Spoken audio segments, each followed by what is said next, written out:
investasi di kripto, yang harus dilakukan dan benar-benar harus dilakukan adalah jangan pernah menggunakan uang panas.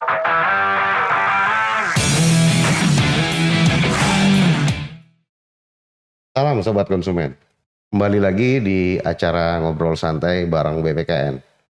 Hari ini kita masih diskusi mengenai seputar aset kripto. Kalau episode sebelumnya kita bersama regulator Bapak Wakil Menteri Perdagangan. Hari ini kita kedatangan tamu yang spesial.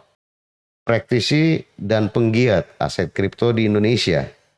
Dan menjadi perusahaan beliau merupakan market leader dalam perdagangan aset kripto. Kita sambut Bapak Oskar Darmawan, CEO Indodax.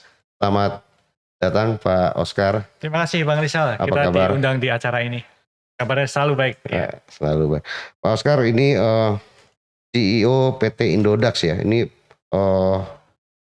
pelaku perusahaan dengan share terbesar dalam trading aset kripto di Indonesia. Berapa besar share saat ini, Pak? Saat ini karena yang punya data share totalnya itu kan di Bapepti ya Bang ya. Jadi kita nggak benar-benar bisa mengestimasi berapa, tapi kita perkirakan menurut data intelijen kita, data kasar kita mungkin sekitar 50% kita masih memiliki market share di Indonesia. Indonesia. Karena di Indonesia kan sekarang kompetitor mulai banyak ya bermunculan, bukan cuma dari luar negeri, tapi juga dalam negeri nih. Ya. Maka kita selalu berusaha untuk memberikan yang terbaik buat customer kita, memberikan pelayanan yang kita bisa berikan. Ya, jadi so far customer kita cukup puas menggunakan Indodax. Indodax perusahaan pertama ya yang trading aset kripto di Indonesia. Kita pertama kali berdiri di tahun 2014. Tahun 2014 waktu itu sebenarnya ada beberapa yang bersama kita mulai sama-sama Bang. Oke. Cuma yang sama-sama kita nggak lama mereka nggak meneruskan usahanya di tahun 2015. Sehingga yang survive hingga sekarang itu baru cuma Indodax. Indodax berarti perusahaan PT Indodax adalah PT yang pertama mendapatkan izin dari otoritas untuk melakukan perdagangan aset kripto ya. Betul. Jadi setelah itu diikuti oleh perusahaan-perusahaan lain yang betul, kata Pak Wamen waktu itu ada 25 perusahaan saat ini. Betul. Saya ada 25 crypto exchange yang mendapatkan status calon pedagang aset kripto. Oke. Nah, tapi dari 25 itu yang benar-benar aktif kita masih melihat baru beberapa aja. Yang lain baru mulai merintis lah Pak. Pak Oskar, Mas Oskar ini aset kripto ini kan menarik ya karena ternyata banyak digandrungi anak muda.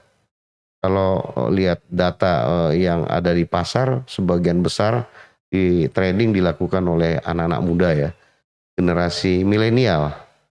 Gimana Pak Mas Oskar melihat itu? Kalau kita ngelihat datanya dari Indodax ya, ini ada satu data yang menarik Bang. Jadi kita bisa melihat 60% member Indodax itu di bawah 30 tahun. Ya. Jadi menurut data Indodax, kita berdua itu sudah tua. Nah, jadi kalau kita lihat, kemudian kita pelajari ini, apa yang membuat rata-rata di bawah 30 tahun itu lebih tertarik aset kripto dibandingkan yang di atas 30 tahun. Saya kira salah satu alasannya adalah karena mereka lebih high risk taker. Jadi abang ingat waktu kita di bawah umur 30, kita itu kan ngambil resikonya lebih tinggi ya Bang ya, dibandingkan sekarang ini. Karena itulah mereka juga lebih tertarik kepada kripto. Kenapa? Karena kalau kita lihat di perdagangan spot market ya, satu-satunya perdagangan spot market yang bisa memberikan mereka keuntungan dari trading lebih dari 100% itu cuma kripto Bang. Kripto. Jadi kalau kita bicara contohnya harga kripto A gitu. Kripto A itu dalam satu hari dia bisa naik lebih dari 100%. Dalam satu hari dia juga bisa turun lebih dari 100%.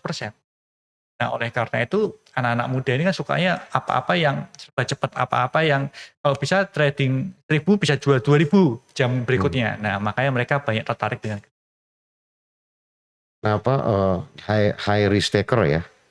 High risk taker mungkin juga karena mereka kelompok-kelompok yang early dalam konteks teknologi adopsi, dia early adopter ya. Betul. Kalau kita bicara high risk taker kan bukan cuma tentang keberanian untuk berinvestasi, bukan cuma tentang keberanian dalam spekulasi, tapi juga tentang keberanian mereka mencoba sesuatu yang baru. Ya. Kalau kita lihat orang yang sudah mature, orang yang umur 40, 50, 60, mereka kalau mencoba sesuatu yang baru kan kita pelajari dulu. Sama yakin baru melangkah gitu kan. Tapi kalau kita lihat anak-anak umur 18 sama anak umur 20, mereka baru lihat sesuatu, coba install lah. Ayo kita coba pakai uang kopi gitu kan istilah mereka. Nah, makanya itu alasan kenapa produk-produk yang menarik seperti kripto itu rata-rata anak-anak muda yang lebih berani mencoba. Makanya kalau kita lihat di sosial media kan sama. Sosial media kan trennya sesuatu yang baru. Yang coba juga rata-rata anak-anak di bawah 30 tahun. Iya. Nah, mereka lebih agresif, lebih responsif gitu ya. Betul. Risk taking ya tadi, risk taking Pak. Nah, Mas Oscar, ini kan kalau kita lihat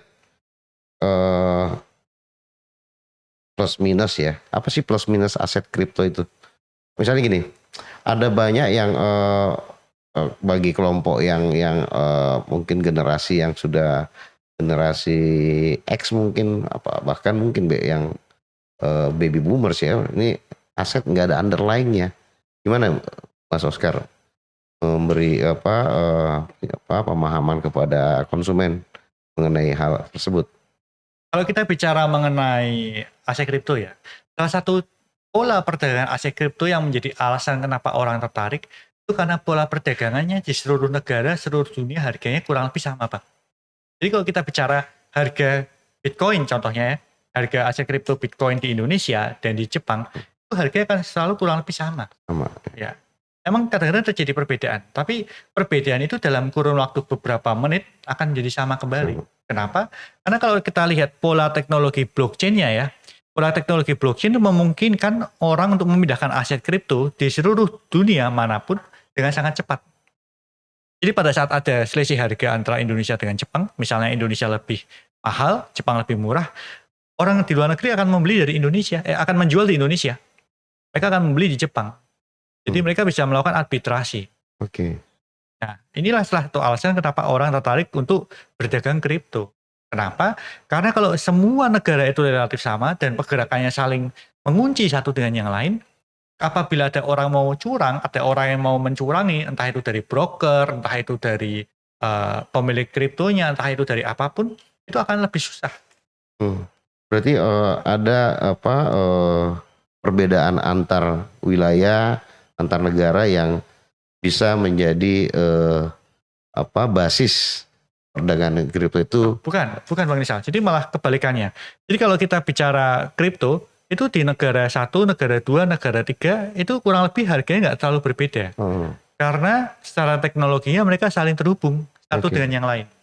Karena teknologi yang saling terhubung satu dengan yang lain inilah membuat orang tidak bisa menggoreng kripto. Nggak bisa menggoreng kripto dengan uang sekadarnya. Kadang-kadang orang ada mengenal istilah saham gorengan ya, dalam tanda kutip saham gorengan atau produk gorengan. Kadang-kadang produk gorengan ini digorengnya cuma di Indonesia aja. Padahal di luar negeri barang ini nggak laku. Nah, tapi kalau kita bicara kripto, apabila produk itu laku di Indonesia, di luar negeri juga pasti harus laku.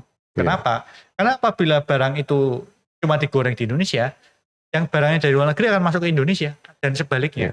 Apa sih Pak, dulu sempat banyak diskusi ya beredar di media sosial. Kalau gorengan gitu itu ini ya, misalnya dia bisa saja ada 1-2 investor besar membeli pada saat itu turun gitu ya. Terus ada investor yang berusaha membelanja untuk mendongkrak naik harga gitu ya. Istilahnya apa sih? Mas itu yang investor whale. Ya. Tapi kalau kita bicara whale itu kita bicara sesuatu yang berbeda. Jadi tadi yang saya maksudkan gorengan adalah orang tidak bisa memanipulasi harga cuma di satu negara dan negara lain nggak dimanipulasi. Jadi kalau kita bicara di kripto, ada orang mau manipulasi harga, dia harus memborong seluruh barang yang ada atau disebut dengan whale. Nah, oleh karena itu orang jadi lebih trust kepada kripto karena faktor itu yang pertama tadi. Whale itu, tapi ada kan whale itu ya? Ada 1-2 lah ya. Pasti. Kalau kita sudah bicara barang apapun. Kan dia operasinya global ya. Betul. Ketika dia jual atau dia beli ya, itu kan cukup membuat pergerakan ya di pasar kriptonya ya.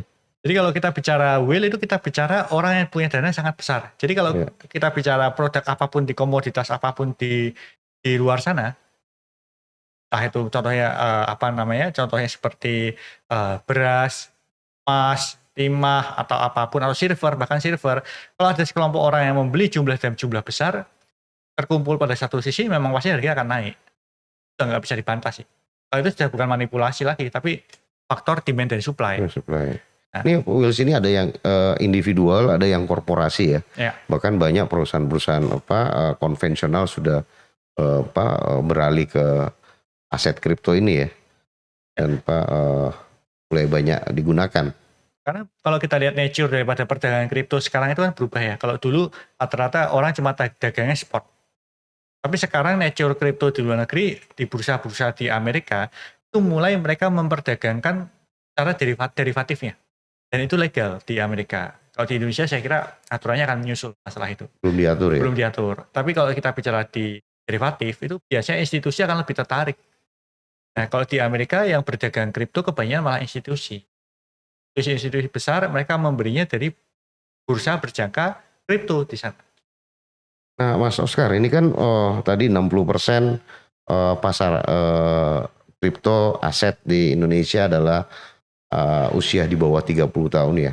Nggak ada rencana melakukan edukasi ke kampus-kampus, ke sekolah-sekolah SMA terkait dengan aset kripto? Ada dong. Jadi dari kita aktif memberikan edukasi ke kampus-kampus. Ya, termasuk kita mempunyai sebuah program namanya Indodax Academy. Indodax Academy itu memberikan kerjasama dengan berbagai kampus.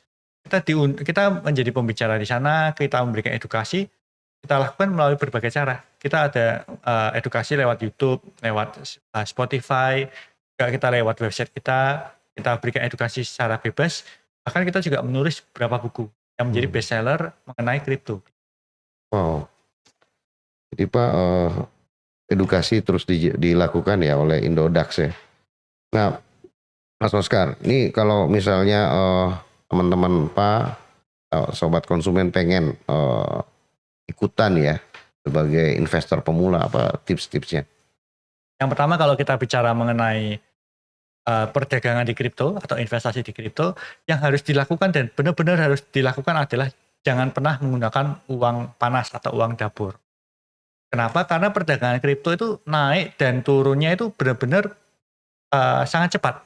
Naik dan turunnya sangat cepat. Kalau misalnya kita pakai uang panas, uang yang sewaktu-waktu perlu keluarkan kembali, nanti pada saat posisinya tidak bagus, kita terpaksa harus menjual. Padahal kalau kita bicara mengenai kripto itu seharusnya kita membelinya di saat yang murah, kemudian kita menjual di saat mahal. Sehingga bisa mendapatkan keuntungan yang maksimal. Jadi maksudnya uang panas itu gini, maksudnya uang yang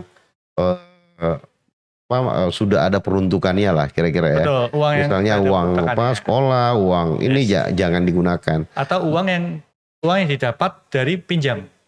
Kan sekarang zamannya orang pinjol. Ya. Jadi kalau kita lihat konten-konten sosial media, bahkan ya. Orang pinjol untuk pergi foya-foya misalnya gitu kan. Nah, apalagi. Jadi syarat pertama bagi sobat konsumen jangan menggunakan dana yang sudah ada peruntukannya dan yang sifatnya ngutang, apalagi utang kemana aja. Betul Bang. Jadi sarannya gunakan dana yang idle itu atau free ya.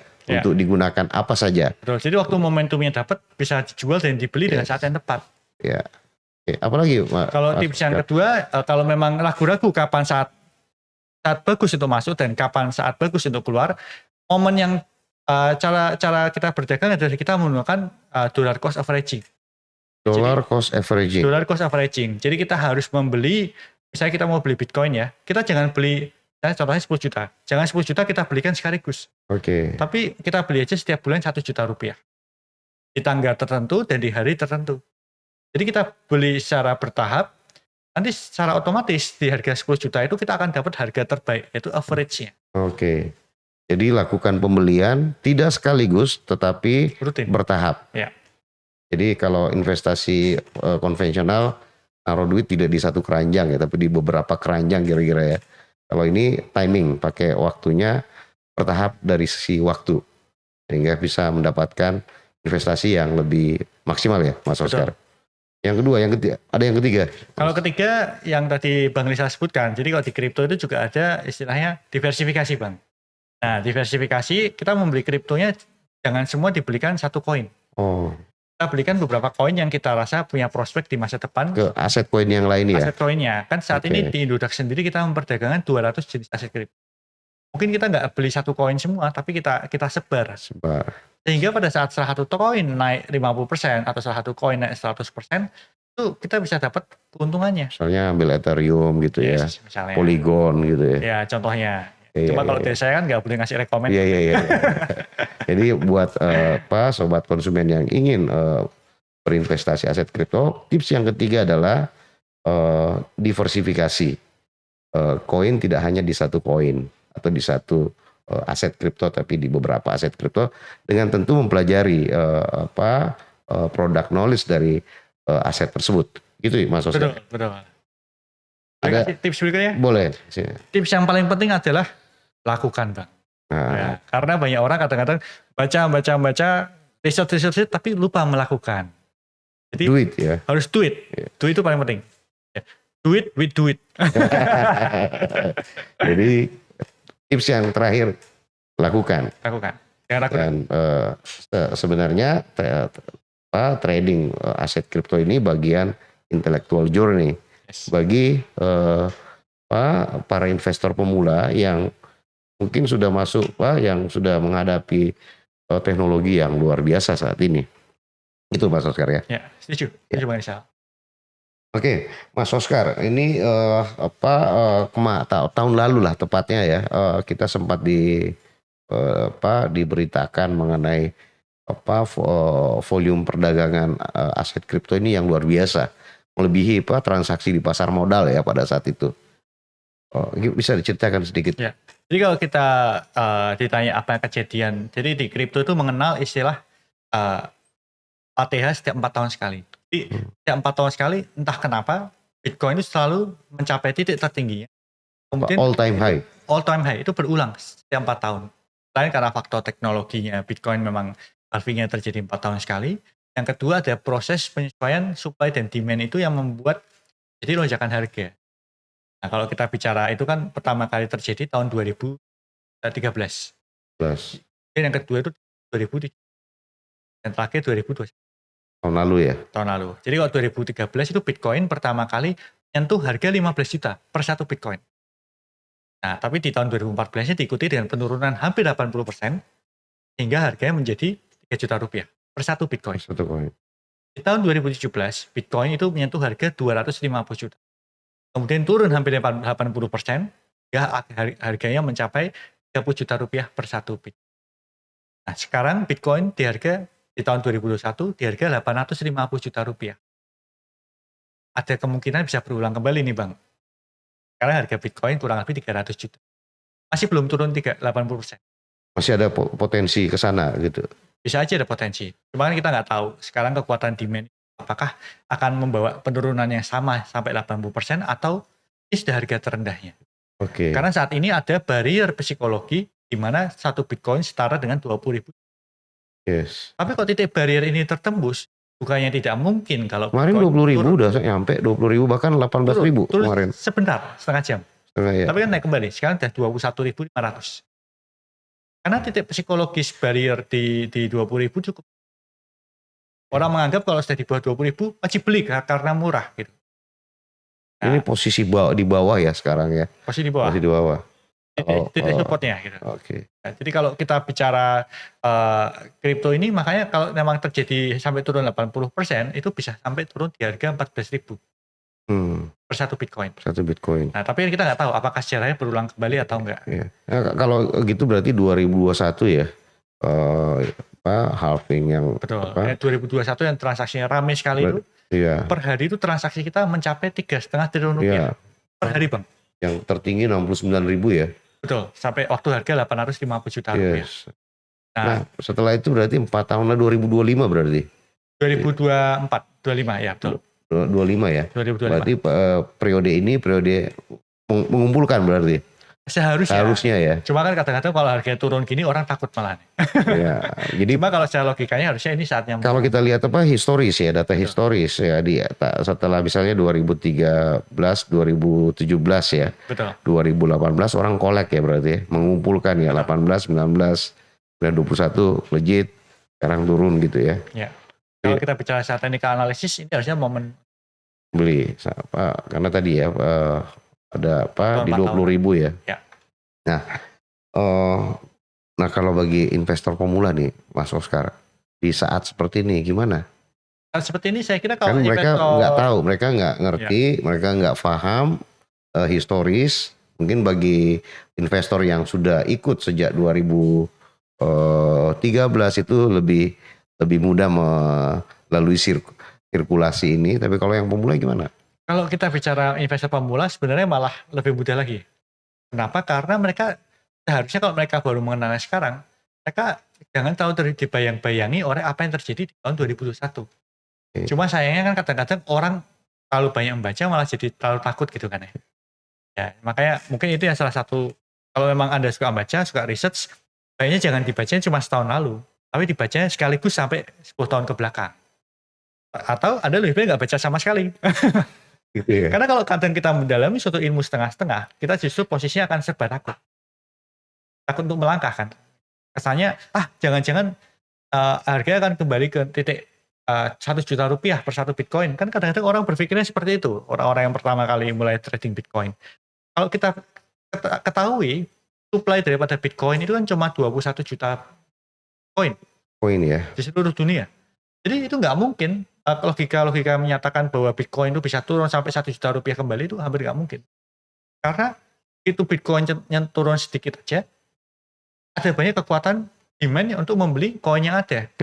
Yang saya dapatkan setiap halving 4 tahun itu produksinya berkurang setengah katanya. Betul, berkurang Gitu ya? setengah. Jadi pertama kali dulu kan Bitcoin itu dibagikan 50 Bitcoin per 10 menit ke seluruh dunia.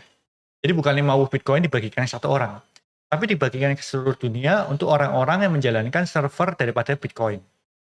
Nah, 4 tahun berikutnya itu kan jadi 25 Bitcoin per 10 menit. Itu yang terjadi di tahun 2013 kemarin. Kemudian di tahun 2017 kemarin itu menjadi 12,5 Bitcoin. Tahun 2021 ini menjadi 6,25. Turun Per terus 10 ya. menit. Jadi nanti pada satu titik menjadi scarce ya. Jadi sangat Jadi scarce. langka ya. Betul. Limited. Nah, itulah alasan kenapa kalau kita bicara setiap 4 tahun terjadi kelonjakan perbedaan antara demand dan supply sesaat, itulah yang membuat harganya jadi naik sekali. Oke. Jadi bagi sobat konsumen yang ingin investor pemula, tentu harus market research ya, riset pasar yang Market memadai. research-nya harus berkurva 4 tahun lebih gitu. Ya. Jangan setahun. Karena setahun jadinya ambigu. Tadi halving 2013, 2017, 2021, Ya. next halving is 2024. Itu buat ini ya, buat. Jadi harusnya idealnya kalau kita lihat time horizon ya harusnya saat belanja ya. Atau buy the dip ya. Buy the dip. Makanya kalau kita bahas 2024 itu saat yang berdebar-debar, bukan cuma masalah halving, juga saat karena itu dekat pemilu. Iya, benar. Nah, nah satu lagi nih Mas Oscar, sebelum ini kan kemarin Menteri Keuangan ini ya mengeluarkan regulasi trading ini dikenakin pajak ya, tax ya. Ini sesuatu yang positif sih saya rasa. Jadi adanya pajak final untuk perdagangan kripto dan barter kripto. Oke. Nah, ini sesuatu yang sangat positif. Nah, ini juga hasil dari lobbying kita aktif di organisasi Kadin. Jadi kalau saya misalnya jadi member di akun saya trading, setiap saya jual atau saya beli itu dikenakan tax ya. Betul. Jadi kalau seperti waktu berdagang saham, kalau kita berdagang di kripto, sekarang kalau misalnya ada orang jual beli di perusahaan kripto exchange yang terdaftar di Bapepti, itu otomatis pajaknya dipungut. Oke. Pajak yang dipungut itu berita baik kepada semua trader kripto. Kenapa? Karena kalau sekarang orang kena perdagangan pajak kripto itu cuma 0,2% dari transaksi pajaknya. Kalau sebelum difinalkan, waktu orang jual beli kripto, itu tuh pajaknya bisa sampai 35% dari keuntungan. Karena kenanya PPh tarif normal. Jadi harusnya ini lebih menguntungkan buat teman-teman investor ya. Ini big win untuk trader kripto. Okay. Cuma masih banyak orang yang salah paham.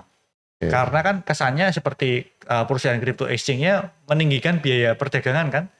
Karena seperti Indodax kan kita begitu semua trader dikenakan pajak 0,21%, kita menaikkan biaya 0,21%.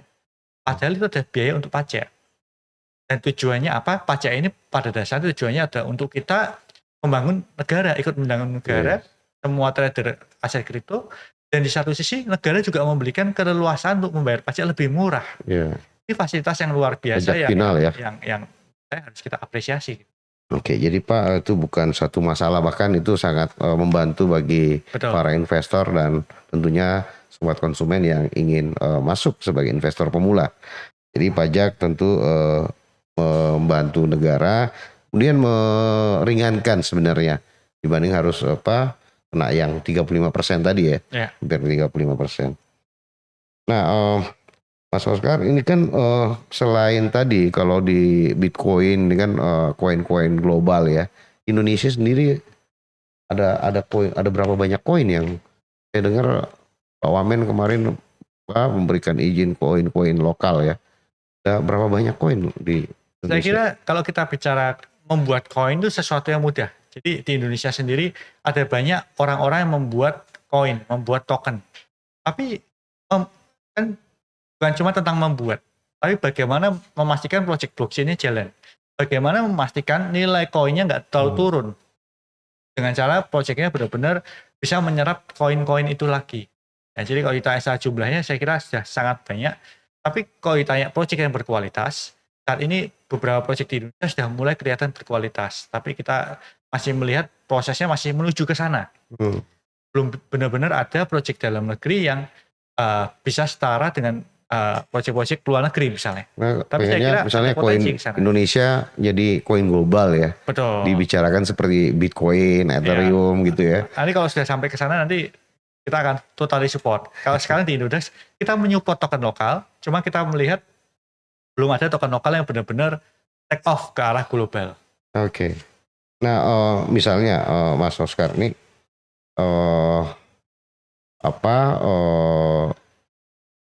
kita diminta bagaimana token lokal ini bisa go global dengan cepat ya. Itu gimana? Saya kira salah satu hal yang bisa dilakukan adalah perusahaan crypto exchange yang di bawah BPPT bisa diberikan rekomendasi untuk lebih mendukung token lokal. Oke. Saat ini kita bisa melihat kalau cuma di Indodex yang benar-benar listing token-token lokal karena kita peduli pada blockchain developer lokal. Ini kalau di BPPT sendiri regulasi kripto regulasi sudah mulai bagus, sudah mulai ekosistem yang terbentuk, tapi kan semua industri saat ini sedang menunggu pengesahan bursa berjangka. Harusnya ada bursanya kan ya? Betul, harusnya ada bursanya. Dan karena bursa ini sebagai pengawas, sebagai pengawas perdagangan aset kripto di perusahaan seperti Indodex, sehingga konsumen lebih terlindungi. Jadi seperti bursa saham lah ya. Seperti bursa saham. Ada clearingnya gitu ya. Saat ini dari industri kita semua sudah berkolaborasi sesama industri membuat calon bursa.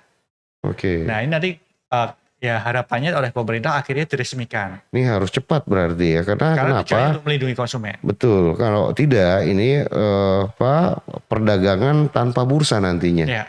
Kalau sekarang itu kan semua dihandle oleh calon pedagang aset kripto semua. Iya, dan dihandle oleh perusahaan-perusahaan masing-masing ya. Betul. Tidak ada satu wadah ya. Padahal beberapa calon pedagang aset kripto itu kan berafiliasi dengan perusahaan di luar negeri. Kalau memang nggak ada bursanya, nggak ada pengawasnya, nanti bagaimana kok terjadi hal yang tidak diinginkan? Kan sangat disayangkan masa customer kita di Indonesia jadi korban. Jadi Pak, poinnya di statement yang terakhir bahwa kita harus segera membentuk bursanya. Betul, sebagai wadah dalam konteks melindungi dan harus konsumen. Bursa yang benar-benar menguasai perdagangan kripto. Jangan bursa yang dipaksakan menjadi bursa gitu. Yes. Ada bursanya, ada clearing, ada custodian gitu ya. Saya kira tapi aturan secara pemerintah, secara Kementerian Perdagangan, secara BPPT sudah sangat bagus. Aturannya sudah ada, cuma tinggal pengesahannya.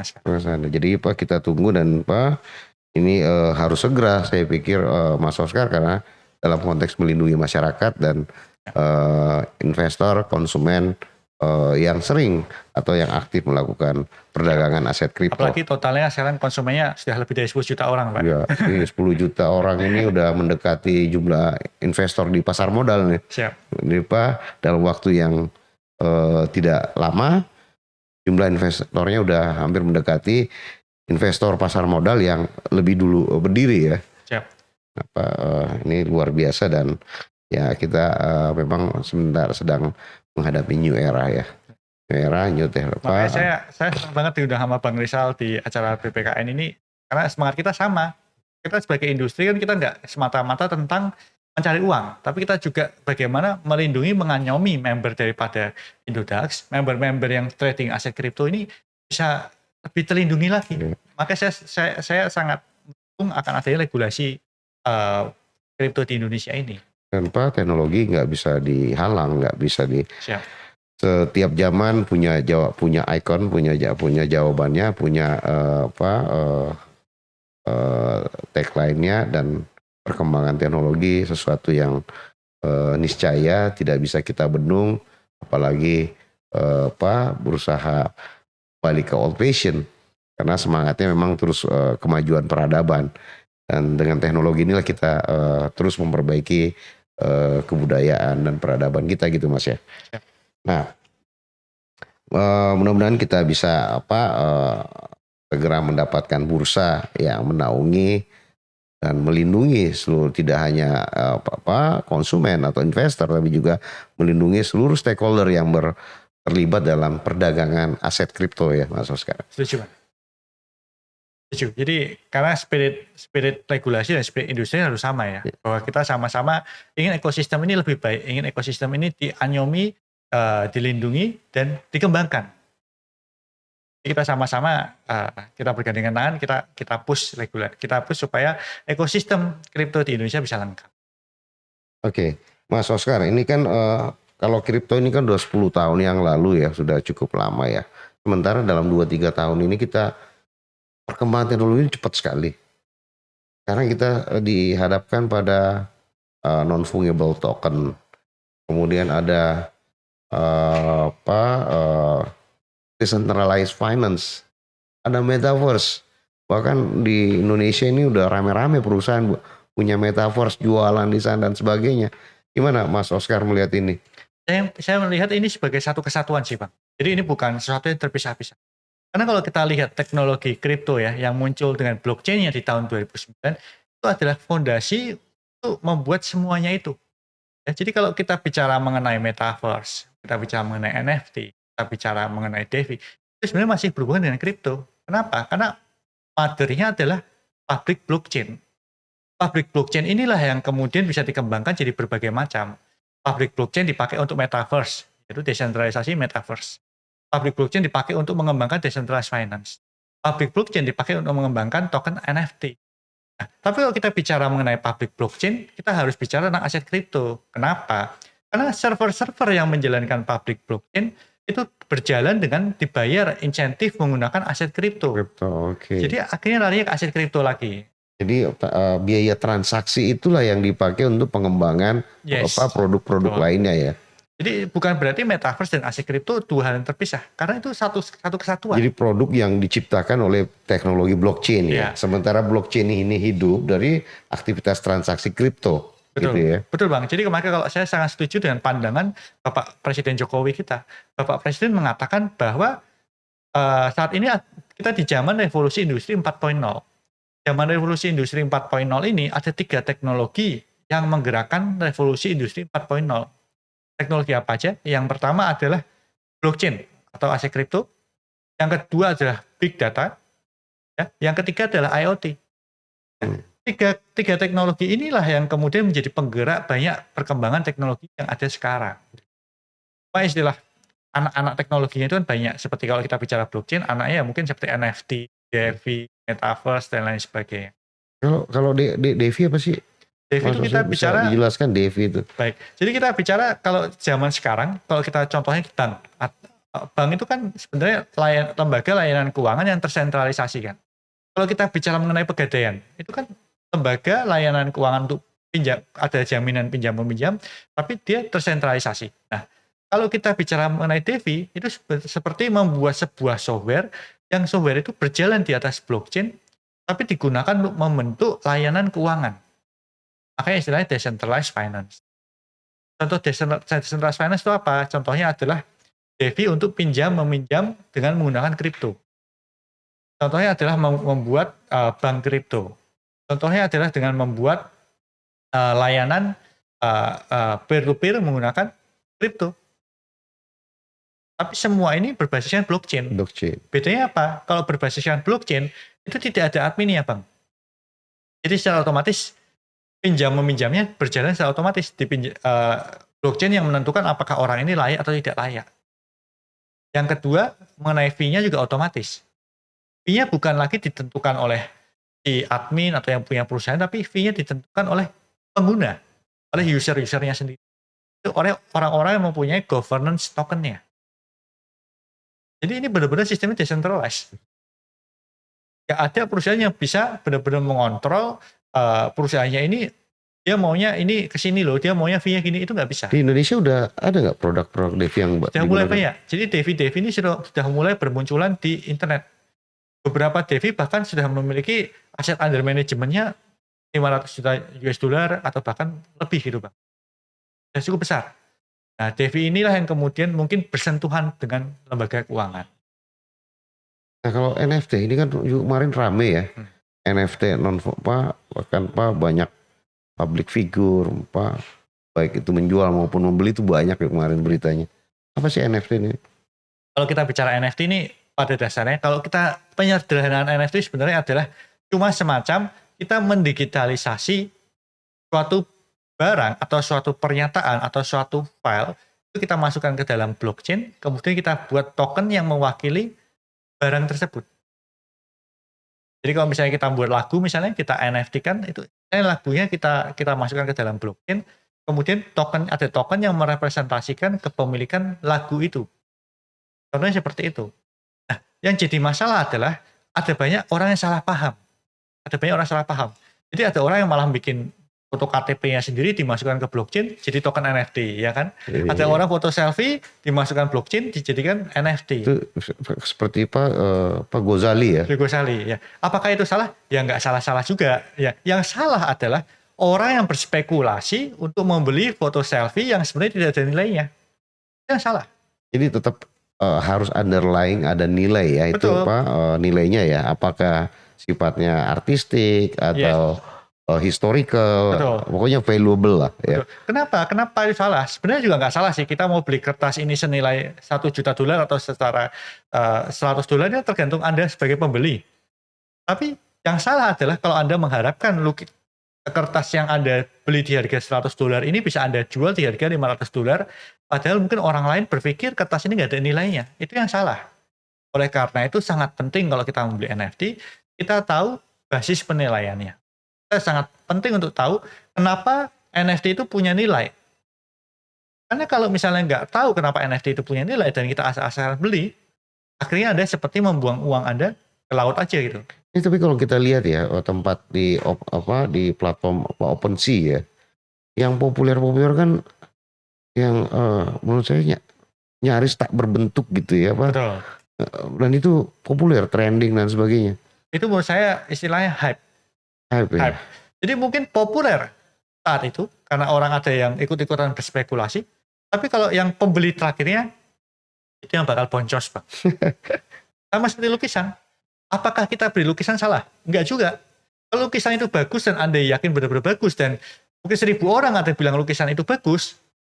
Begitu lukisan itu mau Anda jual, ada 99 orang yang mau beli. Tapi pada saat Anda beli suatu NFT, kalau dari 1000 orang yang bilang bagus itu cuma 1 dan cuma Anda yang beli, waktu Anda mau jual, nggak ada yang mau beli, Bang. Rusak sudah. NFT itu adalah sesuatu mendigitalkan suatu hak kepemilikan. Yang tentunya punya nilai ya. Iya, yang harus punya nilai. Kalau kita mengharap uang Anda nggak hilang gitu kan. Yeah.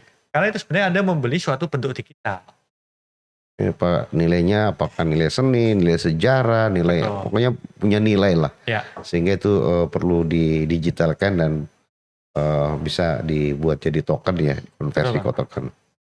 Nah, satu lagi ada istilah dalam perkembangan teknologi kita karena Mas Oscar ini sangat setiap hari bergesekan dengan teknologi ya. Metaverse, istilah metaverse. Tidak cuma di media sosial, di TV-TV istilah itu muncul seringkali. Bahkan banyak perusahaan Indonesia, tidak cuma swasta, BUMN juga banyak sekarang mempromosikan metaverse. Bahkan transaksinya udah banyak. Kalau kita bicara mengenai metaverse ya, metaverse kan pada intinya adalah bagaimana membuat bentuk, bagaimana kita yang orang nyata ini, orang real ini masuk ke dalam dunia digital. Secara benar-benar ada dunia digital di sana.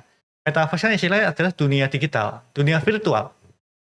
Nah kalau kita bicara metaverse itu kita akan bagi jadi dua lagi. Metaverse harus kita bagi jadi dua. Yang pertama metaverse yang tersentralisasi, yang kedua metaverse yang desentralisasi. Nah, metaverse yang tersentralisasi ini contohnya adalah apa yang dibuat oleh Facebook. Facebook kan lagi berganti nama nih, jadi Meta. Kenapa? Karena mereka mau membuat dunia virtual metaverse yang nanti akan dikontrol oleh perusahaan bernama Meta ini. Nah, tapi di luar sana juga ada metaverse yang dikembangkan secara blockchain, secara desentralisasi. Contohnya Sandbox. Ya. Yang kemudian inilah yang kemudian dikatakan tidak dikontrol oleh siapapun. Yang kemudian banyak perusahaan-perusahaan asing ikut mencoba membuat dunia virtual di dalamnya. Nah, tapi mana yang bakal menang kita belum tahu nih, karena dua-duanya masih konsep, masih baru mulai. Nah, kalau yang di Indonesia itu pakai yang mana? Yang centralized apa yang decentralized? Di Indonesia ada yang dua-duanya. Dua-duanya jalan ya? Ada yang perusahaan yang kemarin itu perusahaan IPO, ada yang mereka membuat konsep metaverse kan ya. Ya kemudian mereka berkeinginan untuk membuat metaverse Indonesia, metaverse Nusantara. Ya, itu centralized sifatnya. Itu centralized, ya it's okay. Itu yang mereka mau membuat. Tapi kita nggak tahu nih mana yang akan dipilih oleh dunia internasional. Karena kita harus ingat, game-nya metaverse itu sama seperti game-nya social media. Agak beda gamenya dengan online shop e-commerce itu beda. Kalau online shop itu localized. Jadi sudah pasti online shop Indonesia, online shop lokal yang akan lebih menang di pasar Indonesia. Tapi kalau kita bicara dunia digital, kita bicara mengenai dunia virtual, itu pasarnya global. Persaingannya akan terjadi dari seluruh dunia, sama seperti sosial media. Apakah berarti di Indonesia ada satu sosial media lokal yang akan besar? Enggak juga loh. Karena semua orang di Indonesia juga bagaimanapun mereka akan lebih memilih metaverse yang lebih ramai. Kalau kita mau masuk ke dalam dunia digital, kita pasti akan lebih ramai. Contohnya kita sekarang pakainya apa? Pakai Instagram. Begitu TikTok ramai, kita pakai TikTok. Ya pun mungkin dari lokal ada membuat sosial media sendiri, tapi kita nggak pakai. Kenapa? Karena traffic daripada yang sosial media itu yang kita incar kan. Nah sama di metaverse nanti. Kalau kita bicara metaverse centralized, nanti metaverse mana yang paling ramai, saya kira itu yang akan menjadi pemenang di dunia metaverse ini. Jadi masih berproses ya? Masih proses. Masih ngelihat mana yang lebih fit dengan zaman ya? Ya. Metaverse-nya Facebook aja belum keluar kan ya, masih develop. Kita lihat aja bagaimana nanti, kita lihat mana yang bakal win di market ini. Perusahaan Indonesia ada yang jualan udah tuh. Ya kan jualan nggak masalah. Transaksi, udah transaksinya udah besar-besar gitu bisa ya? Ya bisa aja kan itu kalau mereka mau pakai platformnya. Cuma kan kita nggak tahu apakah who the winner yang akan take it all nanti. Ini kan kalau ngelihat Pak kayak game-gamean itu game-game Roblox lah gitu ya. Betul ya. Di situ lah kira-kira ya transaksi di makan, minum. Dunia game itu kan sudah seperti metaverse ya. Iya. Kalau kita bicara generasi di bawah kita jauh, contohnya mungkin generasi anak saya itu yang umurnya masih di bawah 10 tahun, itu kalau bisa kasih pilihan mau beli topi atau beli item di Roblox. Lebih baik beli item Roblox. Karena buat mereka itu adalah dunia nyata mereka. Ya, kalau Pak generasi saya mainnya Mario Bros aja. Iya. Ya, generasi kita sama Bang. Baik, nah kira-kira Pak sepatah kata dari Mas Oscar lah buat teman sobat konsumen dan mungkin investor yang sudah lama bertransaksi berdagang aset dan calon investor. Saya kira yang paling penting adalah kita harus selalu berhati-hati. Kita harus selalu berhati-hati bukan cuma tentang membeli kriptonya, tapi juga berhati-hati memilih tempat perdagangan. Karena kita harus tahu tempat perdagangan itu adalah tempat di mana kita mempercayai uang kita. Jadi sebagaimana kita memilih bank mana yang mau kita pakai. Itu bukan tentang masalah fee-nya, bukan masalah bukan masalah mana yang Anda rasa feature lebih bagus, tapi itu masalah tentang mana yang Anda rasa bisa diminta pertanggungjawaban, tentang mana yang Anda rasa lebih profesional. Kenapa? Karena pada saat ada suatu masalah, perusahaan itulah yang akan bertanggung jawab. Ya, jadi kalau kita tanya tentang berdagang kripto, selalu usahakan di tempat berdagang kripto yang diatur oleh Kementerian Perdagangan atau Bapepti. Badan Bapepti. Kenapa? Karena pada saat nanti Anda berdagang kripto, ya, Anda melakukan jual beli, ya perusahaan itulah yang bertanggung jawab atas transaksi tersebut. Nah, oleh karena itu saya sangat menyarankan kita melakukan riset dulu mau berdagang di tempat yang mana. Oke. Jadi sobat konsumen tetap lakukan pencarian informasi sebanyak-banyaknya, kemudian yang paling penting mengecek tempat perdagangannya itu apakah sudah mendapatkan izin dari Bapepti atau belum. Sarannya jangan lakukan perdagangan di tempat-tempat yang belum mendapatkan izin negara. Karena itu akan berisiko bagi sobat-sobat konsumen. Sampai ketemu di program Ngobras pada episode berikutnya. Salam sobat konsumen.